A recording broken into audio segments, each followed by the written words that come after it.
Herzlich willkommen zu meinem Let's Play Herrscher des Olymps Zeus mit dem Add-on Herrscher von Atlantis Poseidon.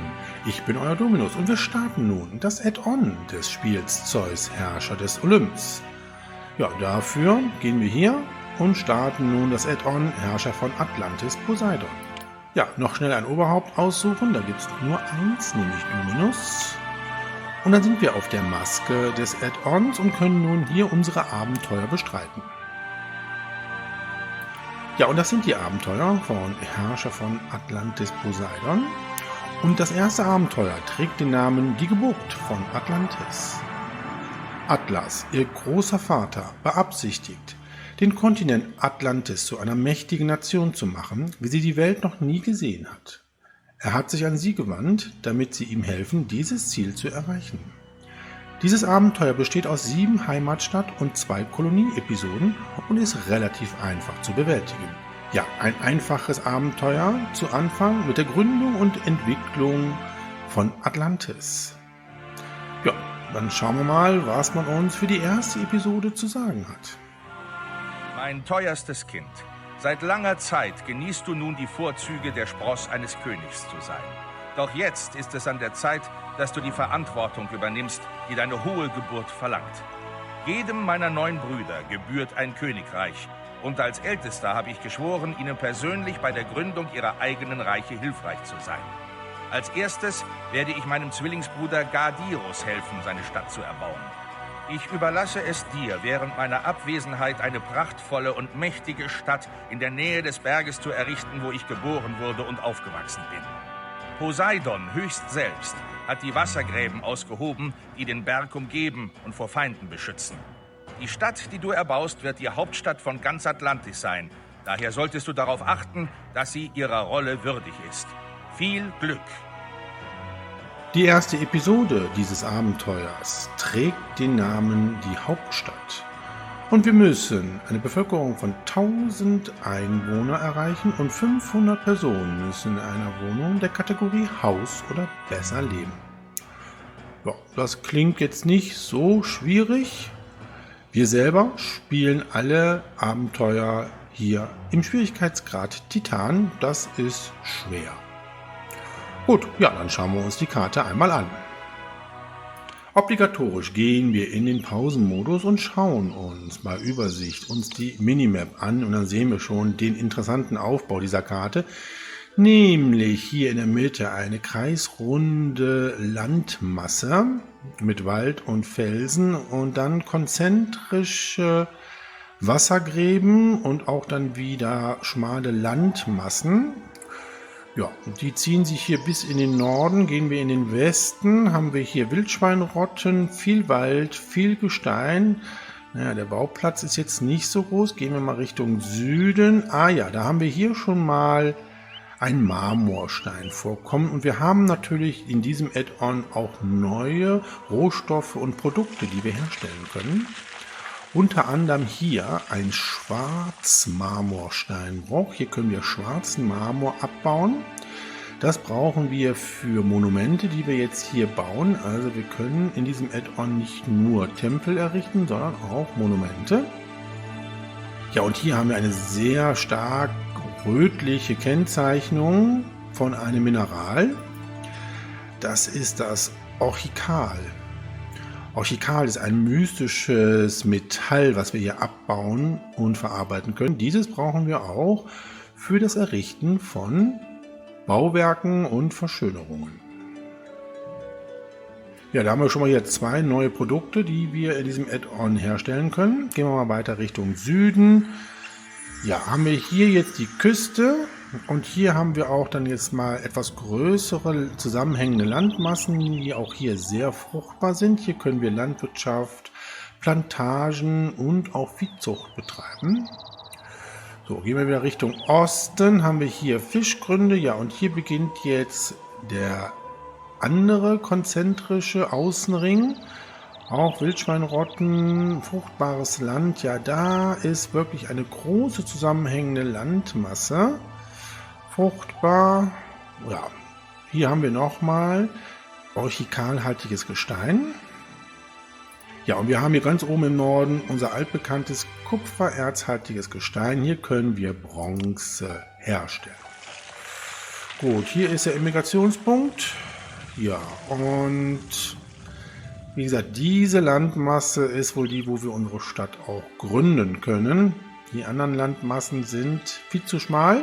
Ja, und dieses Zentrum sollten wir uns aufbewahren für Monumente, Tempel und andere große Gebäude, die wir im Laufe des Abenteuers errichten werden. Ja, dann schauen wir mal, was wir im Add-on alles so Neues und Altes produzieren können. Wir können nur Wohnungen der Arbeiter errichten.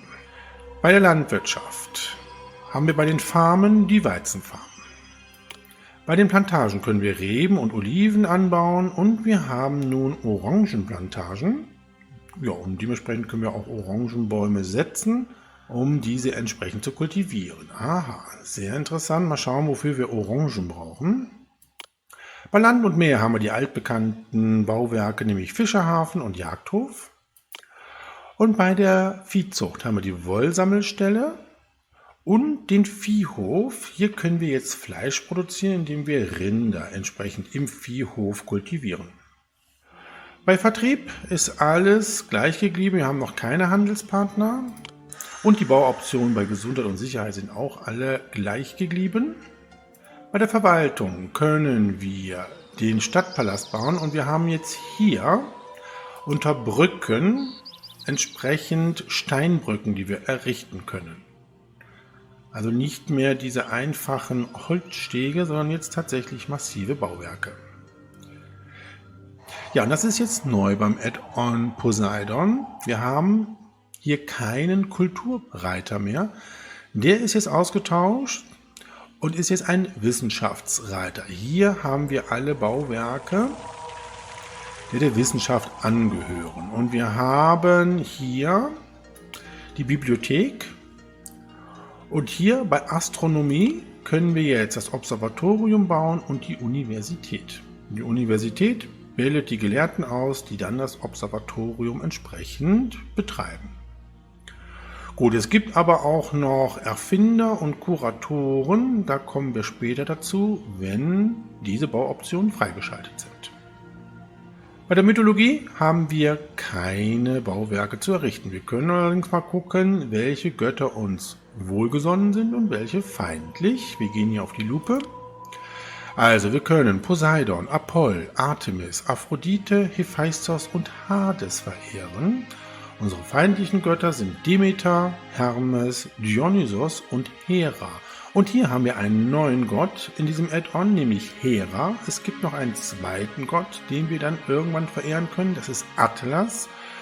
Ja, und bei Poseidon können wir die Zitadelle errichten, also ein wesentlich größeres Bauwerk als bei Zeus, wo wir nur das Gestade des Poseidons errichten konnten. Gut, beim Militär haben wir die Waffenschmiede und den Pferdehof, da ist alles gleich geblieben. Und bei der Ästhetik haben wir bei den Verschönerungen die Säulen, den Park und die Allee. Ja, und bei den Erholungsgebieten ist das Repertoire mächtig erweitert worden. Wir können jetzt ein Vogelbad, einen Muschelgarten, eine Delfinskulptur, ein Planetarium und Bäder errichten. Ja, da können wir aus dem Vollen schöpfen, was die Verschönerung betrifft. Ja, wir können einiges Neues bauen und wir schauen jetzt auch noch mal ganz kurz auf die Weltkarte. Ja, wir haben zurzeit nur Atlantis, keine anderen Städte, mit denen wir Handel treiben können oder die unsere Rivalen sind. Und wer genau hinguckt, erkennt, dass Atlantis tatsächlich mitten im Atlantischen Ozean liegt. Hier haben wir Europa mit Spanien, hier haben wir Afrika, ja, und hier haben wir Nordamerika und die Karibik sowie ein Zipfel von Südamerika. Gut, also noch können wir keinen Handel betreiben. Ja, was ist jetzt nun der Plan? Wie gesagt, das ist hier die größte zusammenhängende Landmasse und ich glaube, ich werde hier unser erstes Wohngebiet errichten. Dann können wir hier später ein zweites bauen. Ja, hier werden wir entsprechend Nahrungsmittel produzieren. Ja, wir könnten auch natürlich hier unten das erste Wohngebiet errichten. Vielleicht machen wir das auch so. Ich muss mir mal überlegen, wo und wie wir unser erstes Wohngebiet errichten. So, wir haben unser erstes Wohngebiet errichtet und haben auch schon den Architekten und den Brunnen und auch die Agora und die entsprechenden Verschönerungen mit Alleen, sodass wir jetzt schon mal in der Mitte hier die Parzellen ausweisen können.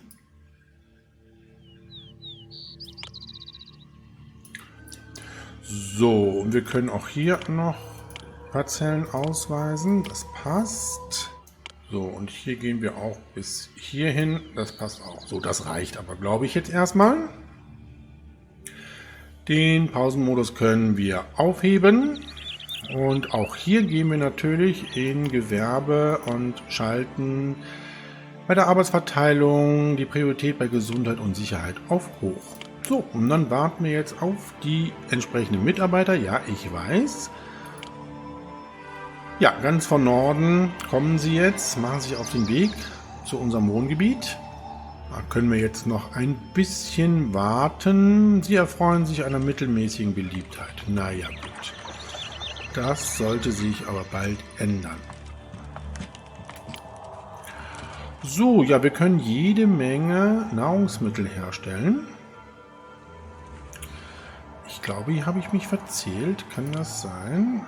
Ja, eigentlich sollte die Straße 2 Felder entfernt sein von dem Bauwerk, beziehungsweise vom Wohnhaus. Das ändern wir nochmal eben schnell um.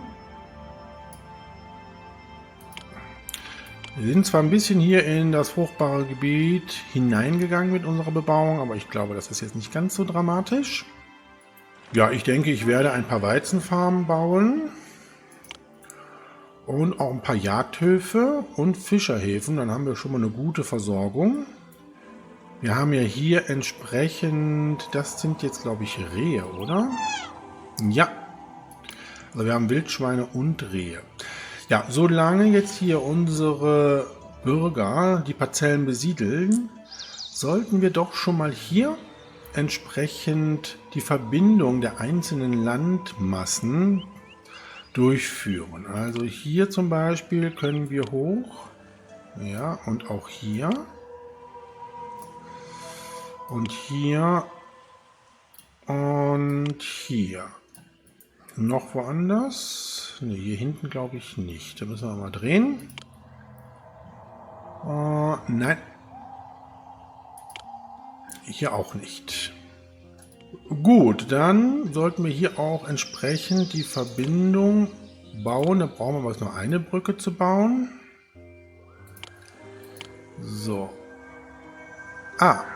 Hier bauen wir die typischen Holzstege. Okay, das sind also unterschiedliche Brückentypen, die wir bauen können. Hier machen wir das auch. So, und dann würde ich einfach hier entsprechend dann die nächste Brücke bauen. So, und da können wir jetzt tatsächlich so eine Steinbrücke bauen. So, und die bauen wir auch hier entsprechend in dieser Verlängerung. Sehr schön. So, und das gleiche machen wir natürlich hier auch. Ja, hier geht's nicht. Dann machen wir es so. Und dann so.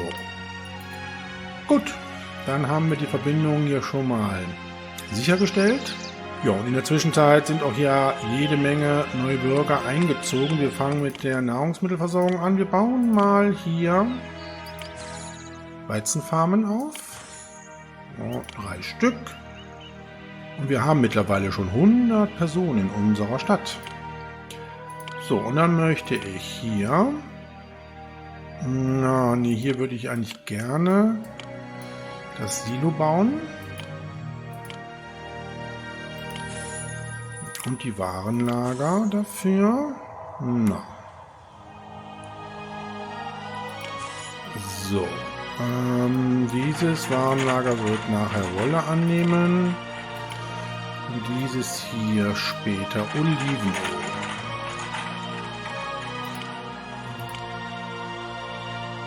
So, und dann führen wir hier den Weg rum. Oh, es ist schon bald Ende mit der Bebauung. Aber das können wir noch hier rumführen. So. Dann brauchen wir hier einen Architekten. Sperren. Ja, die Sperre würde ich jetzt mal nicht so setzen. Die Sperre können wir setzen, die Sperre und hier, dann kann er nämlich noch hier die Weizenfarmen kontrollieren. So, und dann bauen wir hier unsere Jagdhöfe auf. Die können hier hin.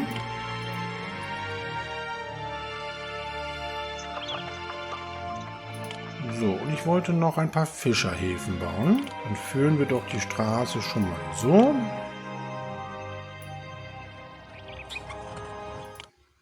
Und dann passen doch hier schon mal 4 Stück hin. Und damit haben wir, glaube ich, jetzt jede Menge Nahrung, die wir produzieren können. Das gefällt mir jetzt hier nicht so wirklich. So gefällt es mir besser. Dann brauchen wir auch hier noch einen Architekten natürlich. Der kann hier hin.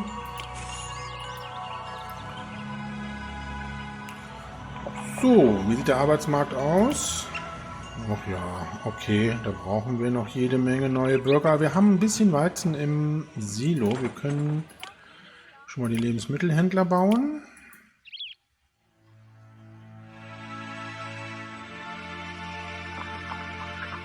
Ja, und da wird auch schon Wild auch zum Silo gebracht. Also Nahrungsmittel, glaube ich, haben wir jetzt erstmal genug.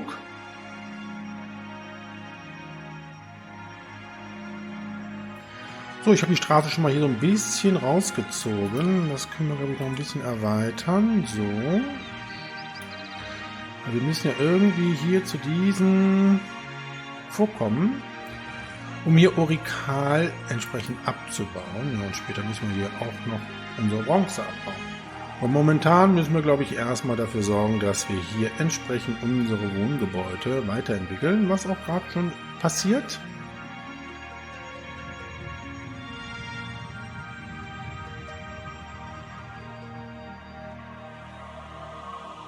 Nun hält das Volk mich für den besten Herrscher aller Zeit. So schnell kann es gehen, wenn man seine Bevölkerung gut behandelt. Ja, die meisten Bauwerke hier sehen im Add-on gleich aus, was die Produktionsstätten betrifft. Bei den Wohngebäuden hat sich auch nicht viel verändert. Ja, unsere Bürger wollen jetzt keine Kultur mehr haben, sondern möchten von Wissenschaftlern unterrichtet werden. Okay, wir warten aber jetzt erstmal, bis wirklich neue Bürger in unserer Stadt eingetroffen sind und dann werden wir mal die ersten wissenschaftlichen Gebäude errichten. Oh, wir bekommen eine Mitteilung. Gades ist entdeckt worden. Grüße Dominos, Forschungsreisende sind von ihrer Wanderung zurückgekehrt und berichten, dass sie einen Ort mit Namens Gades entdeckt hätten. Sehr gut. Und dann gucken wir nochmal direkt. Wo liegt Gades? Auf einer Nachbarinsel. Und Gades ist ein Verbündeter. Das ist schön. Er kauft bei uns Fleisch und Orchikal, verkauft uns Marmor und schwarzen Marmor. Gut, also wir können jetzt Fleisch und Orchikal verkaufen. Dann gehen wir noch mal ganz kurz hier bei Vertrieb auf die Lupe und gucken uns mal die Preise der neuen Produkte an. Also, Skulpturen sind weiterhin der Bestseller mit 640 Drachmen, gefolgt von Rüstungen. So, und Orchikal ist recht lukrativ mit 140 Drachmen. Das kann man ganz gut verkaufen. So, was haben wir noch? Schwarzen Marmor ist auch nicht schlecht, wenn man ihn mal verkaufen kann. Olivenöl und Wein sowieso. Bronze ist auch noch ganz lukrativ und die neuen Produkte, hier sind Orangen mit 40 Drachmen. Naja gut, das ist jetzt nicht ganz so lukrativ. Ja, und Fleisch ist sogar noch etwas besser im Verkauf, machen wir aber trotzdem nicht. Nahrungsmittel verkaufen wir ja eigentlich nicht. Die brauchen wir selber. Okay, also Orchikal können wir verkaufen, das ist gut. Das werden wir dann als nächstes dann entsprechend produzieren. Ja, und da kommen unsere neuen Bürger. Wunderbar. Ja, da kommen auch unsere Fischerboote mit entsprechender Ladung. Ja, wo ist denn hier der nächste Fischgrund? Gucken wir mal eben. Ah, hier. Naja gut, da müssen wir doch ein bisschen fahren. Naja, egal. So, dann haben wir die Seite jetzt auch nochmal hier entsprechend parzelliert. Damit ist das Wohngebiet auch komplett jetzt parzelliert. Hier in dem Bereich kommen die Gebäude der Wissenschaft hin. So, wir haben die ersten Arbeitslosen. Bevor wir jetzt aber hier die Wissenschaftsgebäude bauen, möchte ich schon mal Wollsammelstellen bauen, weil die Wolle brauchen wir nachher auch. Die können hier hin, da bauen wir mal direkt 3 Stück. So, die Schafe können alle hier hin. Ja, das ist mir klar. So, und dann haben wir auch genügend Schafe schon.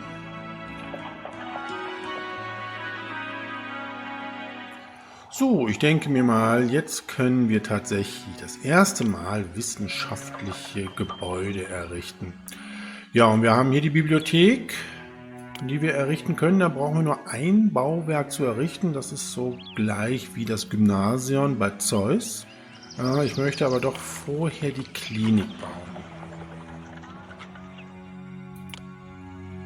Ich möchte da keine bösen Überraschungen haben. Die kommt hier hin.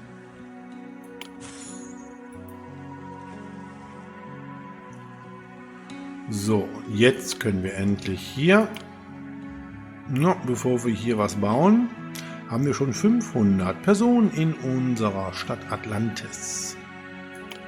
Sehr gut. Jetzt möchte ich auch gerne meine Bibliothek bauen. Ja, das hat so die Größe des Podiums. Das kann hier hin. Okay, also die Bibliothek braucht keine zusätzlichen Spezialisten, die in einem anderen Gebäude ausgebildet werden. Und dann sehen wir schon jetzt, dass hier so ein türkisfarbenes Dach das kennzeichnet. Das sind die Gebäude der Wissenschaft. Und da sehen wir jetzt den Bibliothekar, wie er hier entlang geht, und die Gebäude entwickeln sich weiter. Ja, die Form ist gleich geblieben wie bei Zeus, nur die Farbe des Dachs hat sich geändert. Es ist alles in Türkis hier. Ja, sehr gut. Unser Wohngebiet hat sich doch hier prächtig entwickelt. Da bin ich ganz zufrieden mit. Nun beginnen wir mit der Produktion von Orchikal und verkaufen das dann an Gades. Ja, wir sollten jetzt hier eine Verbindung mal schaffen von unserer Stadt aus zu diesem Vorkommen. Wie bauen wir das denn? Ja, gehen wir mal so. Hier können wir nichts bauen und dann gehen wir so. Und dann verbinden wir das so miteinander. Ah, komm, gehen wir noch ein bisschen. Ne, machen wir so. Dann kommt hier wahrscheinlich noch Piere hin. Das passt dann ganz gut. So. Ja, wir haben genug Arbeitslose. Wir bauen hier jetzt die Metallhütte. Das ist das Bauwerk, was wir errichten müssen, wenn wir Orchikal abbauen bzw. produzieren wollen. So, dann bauen wir doch mal hier. Ach, das könnte man ja eigentlich anders bauen, ne? Ach nee, wir machen das so. 1, 2, 3, 4 und ein Architekt und natürlich Sperren nicht vergessen. So, das ist natürlich jetzt hier so ein neues Bauwerk, was konzipiert worden ist, jetzt extra für die Produktion von Orchikal. Da machen sich auch schon unsere Mitarbeiter auf den Weg, um hier das Erz abzubauen. Wir brauchen natürlich ein Warenlager dafür. Das errichten wir hier. So, und das kann jetzt Orchikal annehmen. Sehr schön. Ja, und jede Menge neue Bürger, die in unsere Stadt wandern. Ich gucke mal eben nach den Nahrungsmitteln. Oh, wir produzieren zu viel. Na gut, das ist natürlich schön zu hören. So, dann gucken wir jetzt mal hier. Da haben wir jetzt unseren ersten Handelspartner. Was müssen wir bauen? Ein Pier, klar. Gades liegt ja auf der gegenüberliegenden Insel. Passt hier irgendwo hier ein Pier hin? Nee, da baut es sich auf. Ja, das passt doch wunderbar. So, und dann kann die Sperre hier hin. So, und Gades schenkt uns schwarzen Marmor. Später. Dann baue ich noch ein Warenlager hier für schwarzen Marmor. Wo ist er denn überhaupt? Ach, da. Gut.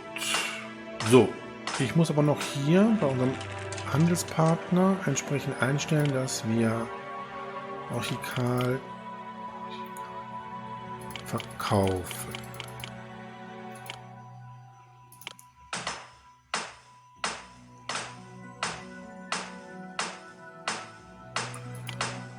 So, 25 Arbeiter brauchen wir noch, aber da wandern ja noch jede Menge neue Bürger ein. Das sollte jetzt kein Problem sein. Jetzt verkaufen wir endlich auch mal etwas.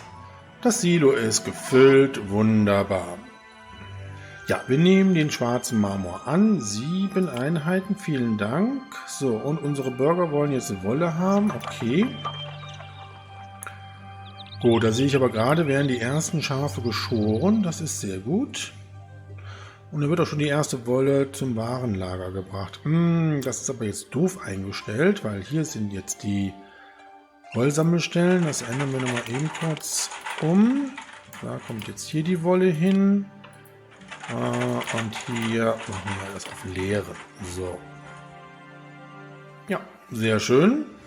Dann können wir auch schon auf der Agora den Wollhändler etablieren.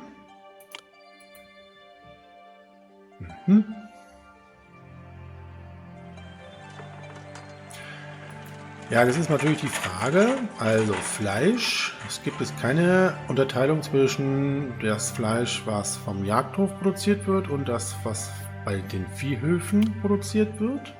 Ja, das werden wir gleich mal gucken, wenn wir weitere Produktionsstätten für Nahrungsmittel aufbauen müssen. Ich würde jetzt unseren Stadtpalast schon mal aufbauen. Wir können noch keine Steuer eintreiben, das ist sehr schade. Ja, und nun ist auch schon die Wolle bei unseren Bürgern angekommen.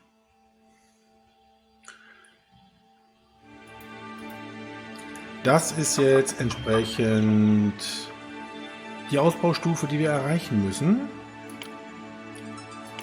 Ja, und wir brauchen 500 Personen in dieser Kategorie. Das sollten wir eigentlich hinbekommen. So, ich wollte aber unseren Stadtpalast schon mal bauen. Ja, unseren Stadtpalast würde ich wahrscheinlich doch hier auf dieser zentralen Landmasse bauen wollen. Direkt hier am Anfang bauen wir noch eine Allee. So. No, das war verklickt. Hier ist er. Drehen wir ihn noch mal eben kurz.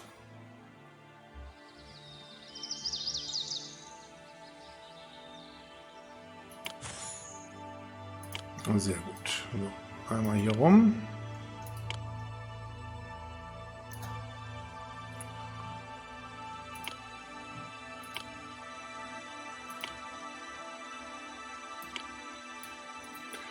So, dann brauchen wir natürlich hier auch noch einen Architekten. Den bauen wir hier hin und hier hin. Die Sperre kann hier hin. Ja. Und hier bauen wir mal ein paar Verschönerungen. Ein Vogelbad. Ja, das ist ja schön. Ja, Bänke können wir hier hinbauen. Na komm. Noch ein Vogelbad. Gut. Jede Menge Bürger, die in unserer Stadt einwandern. Wir haben mittlerweile schon die 500 Personen in der Kategorie Haus oder besser. Ja, wir haben die 1000 Personen erreicht und schließen damit die erste Episode des Add-on Herrscher von Atlantis Poseidon erfolgreich ab.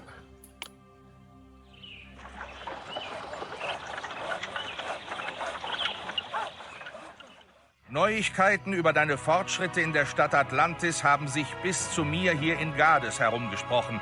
Ich beglückwünsche dich zu deinen Erfolgen. Hoffen wir, dass dein Onkel Gadirus in Gades ebenso erfolgreich sein wird wie du in Atlantis. Doch denke im Verlauf deiner Arbeit stets auch an die Verpflichtungen der Familie gegenüber. Sollte Gadirus oder ein anderer deiner Onkel deine Hilfe brauchen, so zögere nicht, sie ihm zu geben. Hilfst du ihnen, so werden sie dich in Zeiten der Not wahrscheinlich auch nicht im Stich lassen.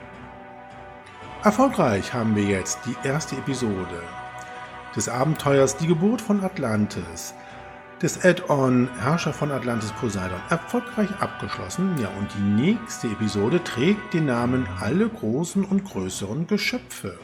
Ich hoffe, ihr seid mit dabei, wenn wir die zweite Episode dieses Abenteuers starten. Und bis dahin sage ich Tschüss, euer Dominus.